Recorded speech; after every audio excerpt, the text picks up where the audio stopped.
The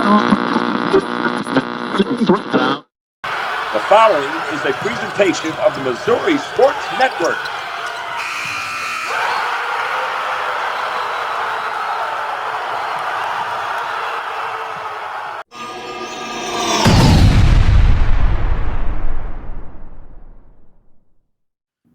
Hello again, everybody, and welcome back to Missouri Milestones, the podcast here on the Missouri Sports Network. Guy Newcomb alongside Kent Mueller as we continue our trips around the state and interview some folks who have passed that milestone of 1,000 career points. We go to Bolivar High School and athletic administrator Colt Blair. Coach Blair, thanks so much for your time today. Yeah, I appreciate you guys having me on. First off, Colt, 2005 graduate of Bolivar High School. Now, just recently, within the last few hours, have taken over officially as the athletic director there at Bolivar Schools. But let's talk about your playing career at Bolivar. Tell us a little bit about what you remember about those days as a Bolivar Liberator. Yeah, I had a little bit of a different route in high school. Bolivar was my third high school. We moved here as a junior. My dad took over as head coach here, and then he was an assistant football coach. But, Bolivar to me is home. It's a place that not only welcomed, but I think really embraced me. Got to know a lot of great people here, and still know a lot of great people. And I think I know that's the draw for me now, wanting to be back here and be a part of this school system in this community. But we moved here in 2002, came over from Buffalo, but Bolivar had struggled a little bit the previous year or two. Really had some good talent, but just had some unfortunate things happen. Jim Grabowski, who is also another 1,000-point scorer and a really great player, he had torn his ACL. Just had some other unfortunate injuries happen. So when we moved here, my family moved here as a junior. We kind of actually got off to a rough start. We went to the Missouri State team camp, then it was SMS. And I think we lost our first 4 games.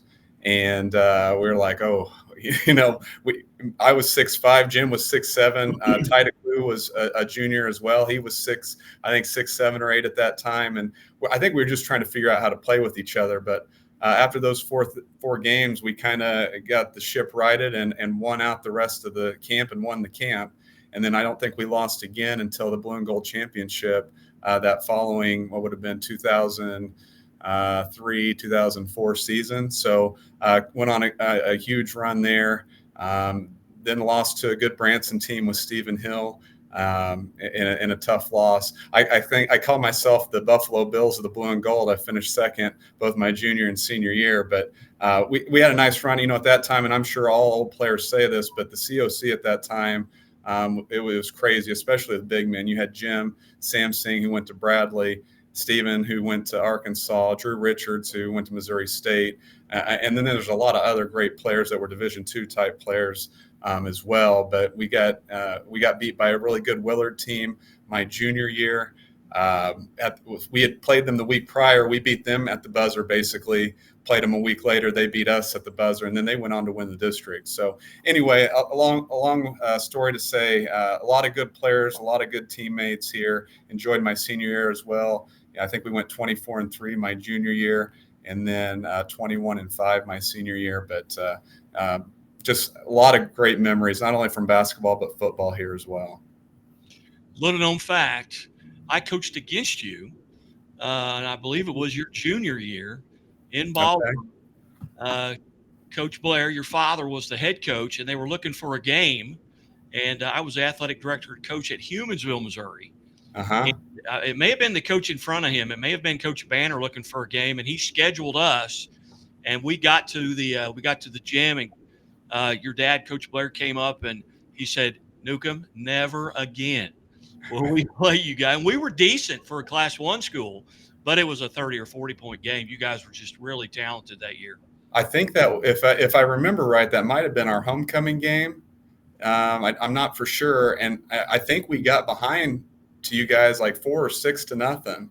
And yeah. I think I was thinking, what are we doing here? And then we went on a run. But yeah, you guys had a nice team as well. Yeah, we were down 4 at half and got beat by 35. I think it was the final. As you talked about a lot of those guys that you got to play against. Were there as you look at those rivalries, and that's the old COC, with the Bransons and the Ozarks and the Nixes, what everybody was together before they split. What Mhm. were some of those rivalries like? And was there a rivalry? And it may have been Buffalo just because of the closeness, but they weren't really as talented ever, really, as the Liberates were. Um, what were some of those rivalries and games that you really look forward to and maybe stand out in your memory? I think for me, I think it was everyone, especially if you look at that, would have been 2004 season, pretty much from top to bottom. Everybody had a really good team. You look at Willard with Tyler Ryerson and Jonathan Huskisson, and you look over at Drew Richards, Tim Brown, um, Republic, Chris Imes, Dusty Hagewood. I mean, there was just a lot of good players from every team. And back then, I didn't play any AAU basketball.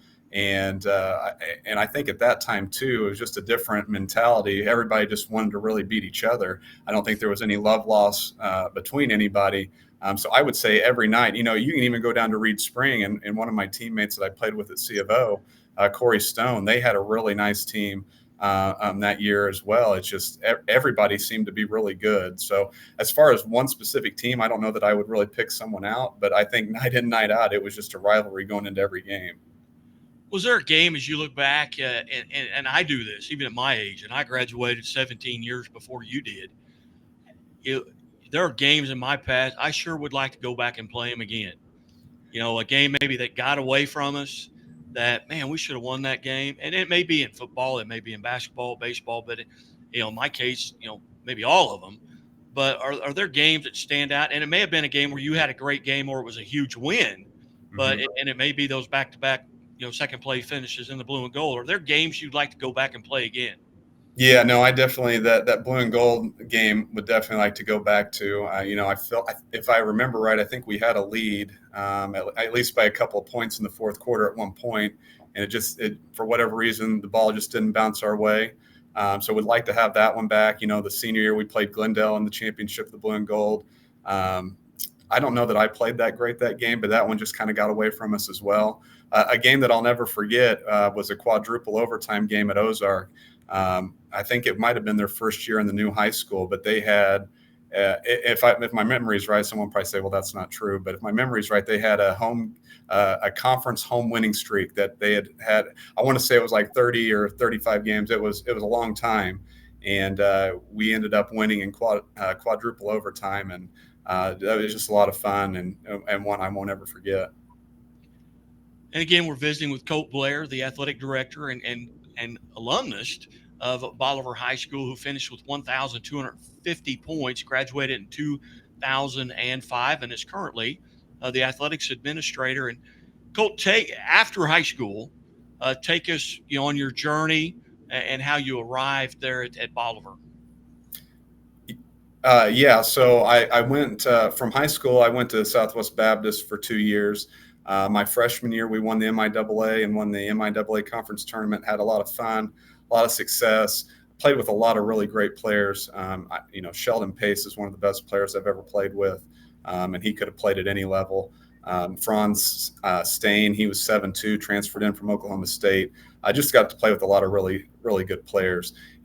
Sophomore year, probably didn't. I had a stress fracture in my foot the majority of the year. Just really didn't probably play that well all year anyway. But just a tough season, and felt like maybe my level was, maybe an NAIA type level. Just kind of wanted to get back to playing that style of basketball, kind of like I played in high school. So transferred to C of O. Another big piece of that was my brother was going to go there, and me and him are I guess really tight. We do a lot of things.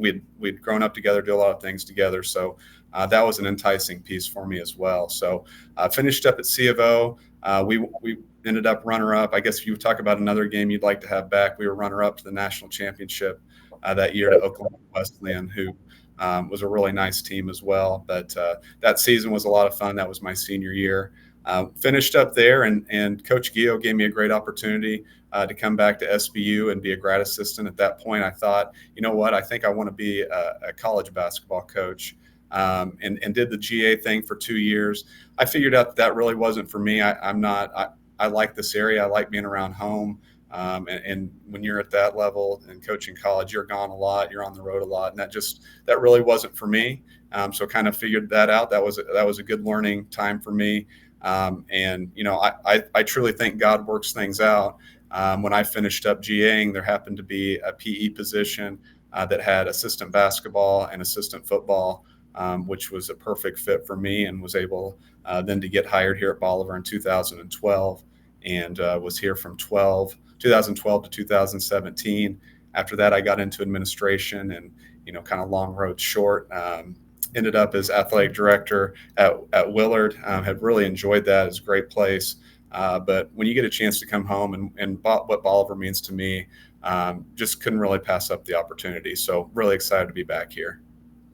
Talk just a little bit, or maybe a lot, as much as you want. Okay. About your family. You've already mentioned Coach Gio gave the opportunity. There's another connection there, I believe. Yeah, no. So, I'll start with my dad. Played for my dad in high school. Some people, I don't know if that's a great thing, but for me, I absolutely loved it. Loved playing for him. I got to play with my brother, who finished up. He played football here, and then went to C of O, played basketball with me. My sister was also part. My sister and my wife now, Crystal, who is Coach Gio's daughter, they were both on the state championship team here at Bolivar. In 2007. Am I right on that, guy? Is it 2007? 2007. I'll get in trouble if I mess that up. But they, one of the best probably girls basketball teams in Southwest Missouri, if maybe not the state that we've seen. But so just sports in general for our family, it's just what we do. I'd be remiss if I didn't throw my mom in there. She is someone who's just always kept a level head. I think kept sports in perspective, because at times it can become all consuming, but she never let it be that way. So really thankful to her for that. Very good. Well, it's been a privilege, and I know we've visited many times with what I do with the quarterback club, the leadoff club, and the tip-off club. I send you emails. You're always very good about responding. I've heard nothing but great things since you've been here in Bolivar, even though officially it's been like just a few hours, but I know it's a work in progress. Bolivar's got a new high school football coach that stepped in as well this year, and the facilities are being upgraded constantly. So it's a lot of challenges in front of you, but I know you can handle them, and I really appreciate your time today. I appreciate it, guy. Thanks for the kind words, and yeah, thank you so much for having me on. You bet. Hey, you're watching Missouri Milestones, the podcast here on the Missouri Sports Network, MissouriSportsNetwork.com, where everyone has a home field advantage. And as always, the Missouri State Highway Patrol reminds us to take that 5 seconds or 3 seconds and buckle up. It's 3 seconds that could save your life. Be safe, be smart, and be here tomorrow. And keep it right here at the Missouri Sports Network. Things are a little tight for Terrence right now.